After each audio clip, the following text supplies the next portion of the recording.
अस्सलाम वालेकुम इन्वेस्टर्स। हम स्टार्ट करते हैं कैपिटल मार्केट रिव्यू से। जनवरी के महीने में मार्केट की परफॉर्मेंस लैकलस्टर रही। केएसई 100 में जो है हमने तकरीबन 800-900 पॉइंट्स की गिरावट देखी। लेकिन केएमआई में जो है तकरीबन हमने 6500 पॉइंट्स का डिक्लाइन देखा।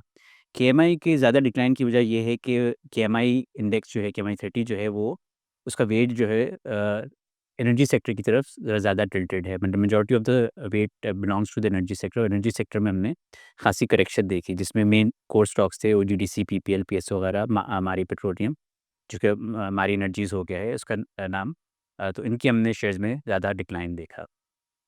लेकिन अगर ओवरऑल मार्केट की सिचुएशन की बात करते हैं तो इसमें अगर की एस्पेक्ट्स की बात करें तो एक ये फैक्टर ज़रूर था कि यूएस प्रेसिडेंट की इनॉग्रेशन हुई थी तो वहाँ पे ग्लोबल मार्केट्स भी और पाकिस्तान की मार्केट भी थोड़ा-सा कॉशियस रही थी क्योंकि उन्होंने ये देखना था कि ट्रम्प के जो टैरिफ्स के डिसीजंस हैं उनमें इवेंचुअली क्या रिजल्ट्स आते हैं। तो that is why global markets भी और पाकिस्तान की मार्केट भी साइडवेज थी और हमने थोड़ा-सा ग्लोबल इन्वेस्टर्स का भी आउटफ्लो देखा था from emerging markets back towards US markets. लेकिन अगर पाकिस्तान की ओवरऑल इकोनॉमिक सिचुएशन की बात की जाए तो numbers continue to be good. Current account side पे जो है वो तकरीबन साढ़े 500 से 600 मिलियन डॉलर का सरप्लस रहा। इन्फ्लेशन के फिगर्स आए हैं वो बहुत ही अच्छे आए हैं। 2.4% का इन्फ्लेशन रहा है जो कि अक्टूबर 2015 के बाद जो है वो लोएस्ट रीडिंग है। तकरीबन 9 सवा 9 साल की जो है वो लोएस्ट रीडिंग है इन्फ्लेशन की। इसकी वजह से हमें ये भी लग रहा है कि आगे इंटरेस्ट रेट्स में फर्दर यहाँ से डिक्लाइन देखा जा सकता है। अगर हम फिक्स्ड इनकम साइड की बात करते हैं तो हमने स्टेट बैंक की मॉनेटरी पॉलिसी में 100 बेसिस पॉइंट्स का कट देखा जो कि हमारी एक्सपेक्टेशन से मुताबिक था। और यील्ड्स में जो है हमने तकरीबन 10-15 बेसिस पॉइंट से लेकर 25-50 बेसिस पॉइंट्स का अक्रॉस द बोर्ड जो है हमने मनी मार्केट यील्ड्स में डिक्लाइन देखा। आगे जाते हुए हमें लग रहा है कि फर्दर डिक्लाइन यहाँ से देखा जा सकता है specially in the discount rate क्योंकि इन्फ्लेशन के फिगर्स जो हैं वो बेटर देन एक्सपेक्टेशन आ रहे हैं।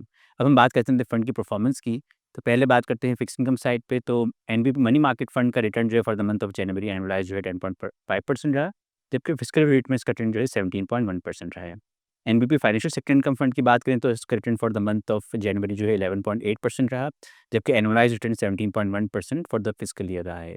एनबीपी महाना आमदनी फंड की बात करते हैं तो इसका return for the month of जनवरी 11.9% एनुअलाइज़्ड रहा, जबकि फिस्कल रेट में इसका रिटर्न जो है 16.6% एनुअलाइज़्ड रहा है। एनबीपी में इस्लामिक महाना आमदनी फंड की बात करते हैं तो इसका return for the month of जनवरी 10.6% रहा, जबकि फिस्कल रेट में इसका रिटर्न 16.4% एनुअलाइज़्ड रहा है।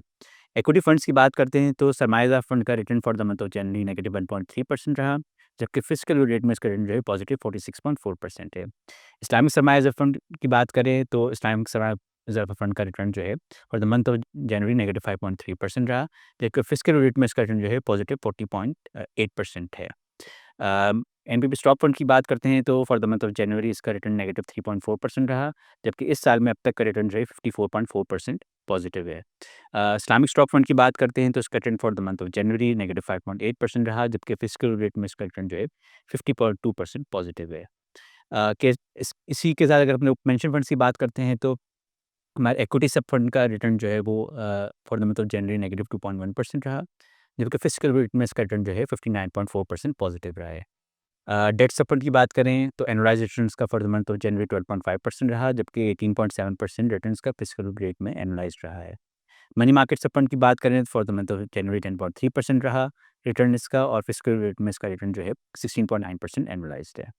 इक्विटी सब फंड की बात करते हैं, इस्लामिक पेंशन फंड की अगर हम बात करें तो उसका इक्विटी सब फंड का return for the month of January negative 5% रहा, जबकि फिस्कल रेट में इसका रिटर्न जो है पॉजिटिव 52.2% रहा है। केएमआई डेट सब फंड की बात करते हैं तो इसका return for the month of January जो है 10% रहा है, जबकि फिस्कल रेट में इसका रिटर्न जो है 16.7% एनुअलाइज़्ड रहा है। मनी मार्केट सब फंड की बात करते हैं तो उसका रिटर्न जो है फॉर द मंथ ऑफ जनवरी 9.2% रहा, फिस्कल रेट में इसका रिटर्न जो है 16.1% रहा है। इन्वेस्टर्स अगर हम आगे आउटलुक की बात करें तो जैसे मैंने तज़किरा किया कि इन्फ्लेशन के नंबर्स काफ़ी बेनाइन आए हैं और तकरीबन 9 सवा 9 साल का लो है। तो आगे भी हमें ये लग रहा है कि इंटरेस्ट रेट्स में फर्दर यहाँ से हम डिक्लाइन देख सकते हैं। हमारी एक्सपेक्टेशन ये है कि स्टेट बैंक जो है तकरीबन 100 बेसिस पॉइंट का मज़ीद कट कट कर सकता है over the next 3 to 6 months. उसके बाद जो है ऑब्वियसली इन्फ्लेशनरी रीजनिंग्स हमें देखनी पड़ेंगी।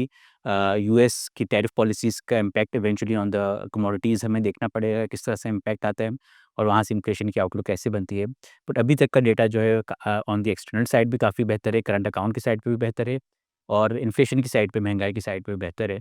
तो हमें ये लग रहा है कि पाकिस्तान की जो इक्विटी मार्केट्स हैं वो अच्छा रिटर्न यहाँ से कंटिन्यू करेंगी और जो इस साल का लग रहा है कि कोई 20 से 25% के रेंज में रिटर्न स्टॉक मार्केट यहाँ से दे सकती है, which will be far better than जो आपके फिक्स इनकम के एवेन्यूज़ होंगे जो कि अबाउट 10 टू 11% के अराउंड यील्ड कर रहे होंगे।